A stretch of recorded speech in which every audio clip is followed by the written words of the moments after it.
Welcome into the fourth episode of Marketology. I'm your host, Drew Martin, and this is where we try to make you a smarter, better. We're brought to you by Bet Online because you can. And our guest today is Joe Lisi, one of the best minds in college football, looking to get his sight on a couple week one games. Joe, welcome to Marketology. How are you doing today? Always a pleasure, Drew. Love talking college football. Love the show. Yeah, we appreciate you taking the time to talk with us, and just wanted to ask you about your overall philosophy heading into the season as it's creeping up really fast. Do you bet futures and season win totals? And if you do, how much of your bankroll do you apply towards the kind of longer stemming bets? I do. I take a macro approach with some teams that I have a strong feeling on for the upcoming year. A couple of teams that I'm looking at for this season to make some noise are Northwestern and Georgia Tech. So I do take a macro approach in terms of betting over win totals and certain teams that I'm negative against. Some teams like Stanford, other teams like USC. I would take a negative approach in terms of that. So I would say about 25% of my bankroll in terms of betting on those teams for a particular year and saving the other 75% for week-to-week matchups. Okay, and Joe's coming to us from New York City. You know, he's got all this college football knowledge, so he's there in a bunker. You know, he's got to keep it kind of secret in what he gives out, so we're happy to have him here on Marketology. But Joe, I'm always interested, the guys that know as much about college football as you do. And by the way, you can check out Joe on the Fantasy Network. He has a great show there airing on Saturday mornings. Joe, feel free to talk about that. And also wanted to see, who do you trust as far as getting advice in college football, or do you just strictly do your own research, maybe getting information straight from the teams? Yeah, I don't rely on anybody. I respect a number of people within the industry in terms of their knowledge and what they bring to the table each and every week. But in terms of utilizing that information, I only rely on my own statistical research and my own background in terms of breaking down the teams from a statistical angle, and more importantly, an against the number or against the spread aspect. So in terms of making selections or making predictions, it solely comes down to my knowledge and what I feel about a particular team or conference from year to year or from a weekly standpoint. So respect a number of people within the industry, but when it comes to breaking down teams and picking teams each and every week, I only rely on my knowledge to do that. I love that you're saying. I feel like you're preaching right now. I mean, if people out there are really concentrating on a certain sport or even conference, I try to tell them that all the time. Just trust yourself. Don't let other people just kind of get on and talk down about a team that you like and make it change your opinion. So I love that you said that, Joe. And hey, how about we get into some games? The Saturday slate, it's a short slate, but there's a couple games. I believe it's the same weekend that the McGregor-Mayweather fight is. So these games should be getting a lot of betting action, and we'll see some movement as far as these lines go. So love to get your opinion on some of these. Let's start off with Hawaii UMass, Joe. Looks like Hawaii's -1.5 at Bet Online. And this is a game where you're going to want to shop around because JustBet has it at pick. So you can get a 1.5 point cushion here depending on if you like Hawaii or if you like UMass. Of course, we don't have totals out yet in the market. They should be up pretty soon, and we'll come back to Joe with some of his opinions on those as the season gets closer. But Joe, any thoughts on Hawaii versus UMass? Which way you're looking to bet this one? Yeah, I mean, I'm very high on Hawaii overall this year in terms of the Mountain West Conference. I actually picked them to win the division and get to the conference championship game. I love the job that Nick Rolovich has done there. 7-7 last year. They were negative in turnover margin. And for the amount of travel that they did last year, they started on the road in Australia. They went on the road to Ann Arbor, lost back-to-back games, but to still pull a 7-7 overall record was a very impressive job by head coach Nick Rolovich, the former Hawaii quarterback. So I think when you look at this team overall, they do have a big play quarterback in Drew Brown that threw 19 touchdown passes last year. This is a team that has some playmakers on the offensive side of the ball. St. Juste, the running back, and Ursa, a sophomore wide receiver that look to be complement players to Drew Brown this year. I really feel that Drew Brown is a quarterback that you have to keep an eye out on. 19 touchdown passes in 2016. And even though they're coming to the mainland in this ball game, UMass is not an intimidating place to play. When you play in the big house in Ann Arbor, I expect Hawaii to be in this matchup, and I expect them to win this ball game by double digits. I just think they're the more complete team. They rushed for 162 yards on the ground last year, over 200 yards passing, so they have a balanced offensive attack that I think will carry through, and I think they start the year 1-0.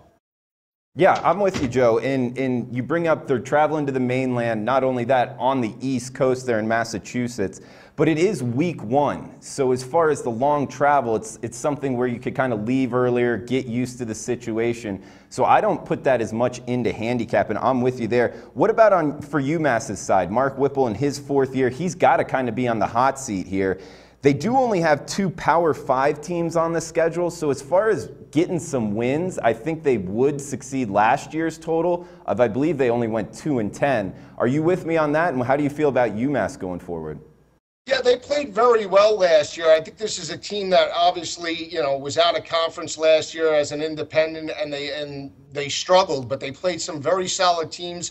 Very good last year. They have a very good tight end that could be an NFL draft prospect, Brenneman, that had over 800 receiving yards and 8 touchdown receptions last year. And they had an explosive offense at the end of the year. This is a quarterback that had 26 touchdown passes last year. I think he opens up the offense. So this is a game where you might want to look at the over in terms of explosive offenses in the week 1 matchup. So again, I think Mark Whipple does have a major rebuild on his hands, but I really like what he did from an offensive perspective, and they do have some playmakers. Again, I think when you look at this matchup overall, there's really not a home field advantage for UMass because of the type of program that it is and where they came from the MAC, now an independent. So I think when you look at that aspect, this is a program that is 2-3 years down the road from possibly making some noise, but they're going in the right direction slowly. But I think in this matchup, they're overmatched by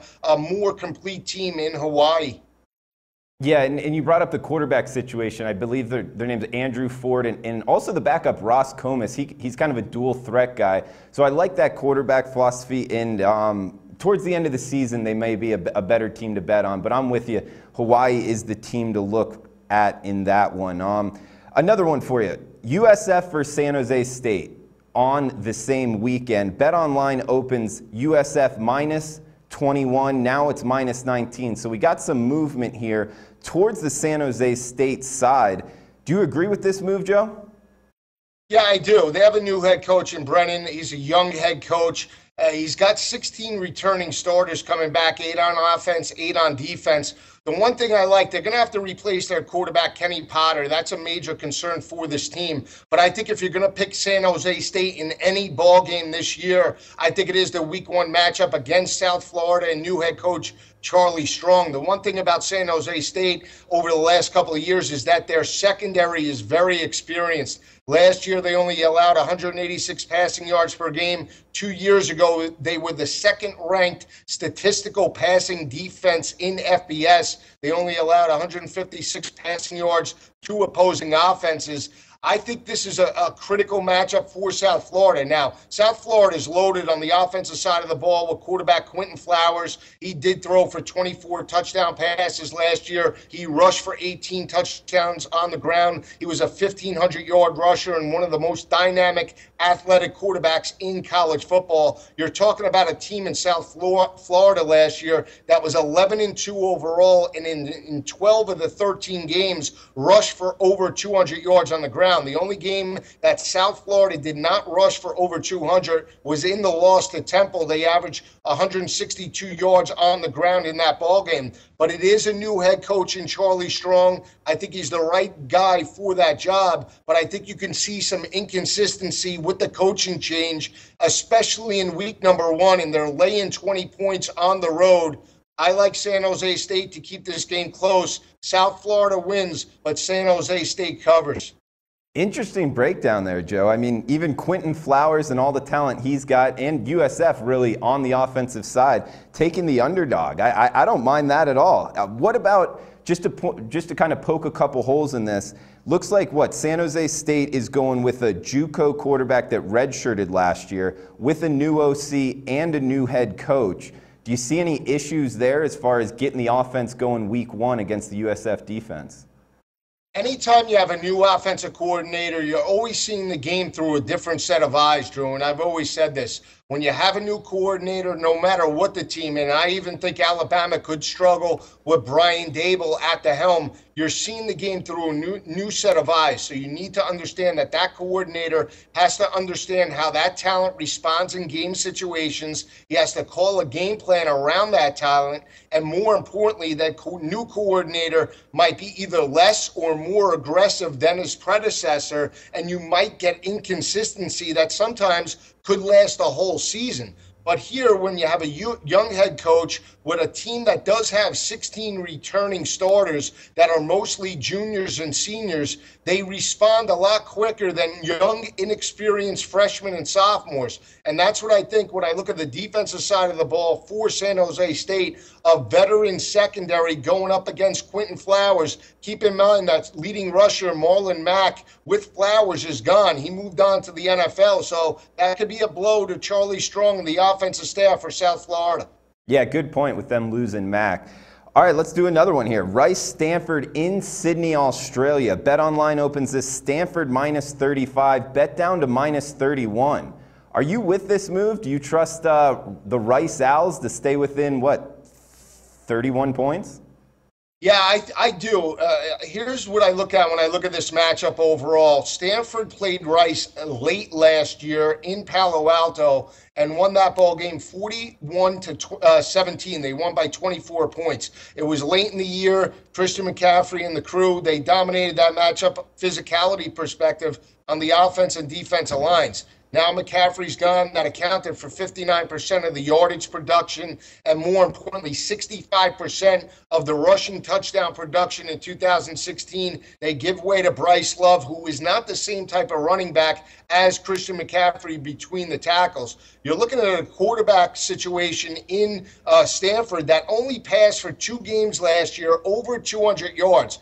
One came in the loss at home against Washington State. The other came in the victory against Oregon last year. This is an offense, if they fall behind, they can't play catch up and don't have the offensive firepower, in my opinion, on the outside to get into a scoring match with Rice. Now, I don't think that Stanford's in trouble in this ballgame, but what I'll say is that Rice did play Stanford late in the year. They have 6 months to prepare for this matchup. They should have a good read on Stanford overall, and I think this game means a lot more to Rice than it does Stanford week number 1. Stanford plays USC, their second game of the year, coming off a bye week. So do they have their sights set on that matchup against USC and come into this week 1 matchup a little lackluster? That could be the key for this matchup when you're looking at the Vegas angle. So I would lean towards Rice in this ball game. Again, when you look at Stanford overall, in the second half of the year, they beat up on sub-500 competition. In the early part of the year, they were right around 500. They were 4-3 overall against the better teams on their schedule. So second half of the year, they dominated, but it was against sub-500 competition. And I'm, in fact, picking Stanford to go 7-5 this year. I'm not high on this team overall. Yeah, interesting angle there with the, Rice keeping it close. But what about, and Rice will be more experienced in their front 7, but it's still, what, a bottom Conference USA team against Stanford that, from everything I've read anyway, is kind of reloading the offensive line. And Bryce Love, he is a talented running back, maybe not in Christian McCaffrey's standpoint, but if Rice if Rice's front seven can't stop Stanford's running game, it's going to be a long day. So even if Stanford gets up 2 or 3 touchdowns, they're still going to keep the ball on the ground. Does that scare you in terms of, you know, a defense not being able to stop a run game and it just getting out of hand, Joe? Yeah, well, it does. I mean, obviously, Stanford does have the physicality perspective and an advantage in this ball game. But if you're Rice, and you have to understand that, I would think that the game plan heading into this matchup is to run the football and get into a low-scoring game with Stanford. Again, I think they understand that because they are undersized, especially in run support. You're talking about a defense that did not fare well in run support against opposing offenses in 2016, and that's the matchup that you want to watch. But you have to keep in mind as well that Stanford does lose Solomon Thomas to the NFL. That really was a leading tackler for that defensive unit, especially in terms of sacks as well. So again, this is a team in Rice where if they score first and they build some emotional factor into this ball game and build some confidence early, they can push Stanford into the late third, fourth quarter, and now you're talking about maybe a 2 or a 3 score game, and you're covering the number from the Vegas angle. Okay, and Joe, just to finish off the day's slate with college football, another G5 versus Power 5 matchup, the Colorado State versus Oregon State matchup. Do you have any insights on this one? Yeah, this is an intriguing battle overall for Oregon State. Oregon State last year lost 8 games by a total margin of defeat of 15 points per game, but they did defeat Oregon last year for the first time since 2007. Now, JUCO quarterback Luton was given the nod over McMarion, and McMarion now has transferred from the program. I like what Gary Anderson has in terms of a physicality perspective on the offense and defensive lines. They have a running back in Ryan Nall that is a physical runner between the tackles.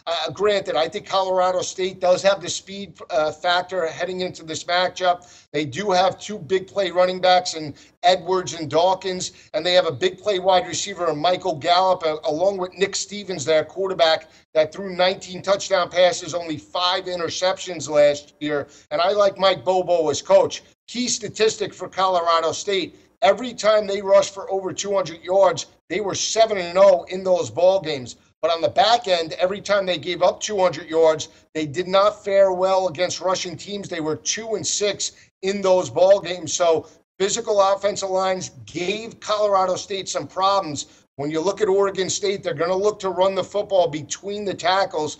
Seth Collins is a big play wide receiver, is the former quarterback for the Beavers. I like Oregon State here. They're a slight dog. They're plus 3.5. But I would lean towards the Beavers in this matchup. I'm picking them to go 6-6 overall for 2017.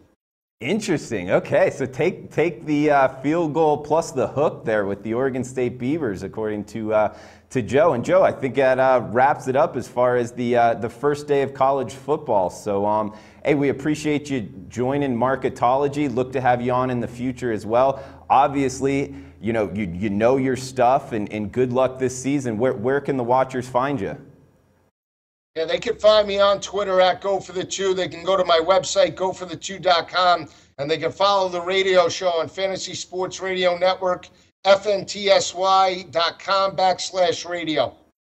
All right, Joe. Obviously, one of the best minds in college football. Joe, we appreciate you taking the time on Marketology.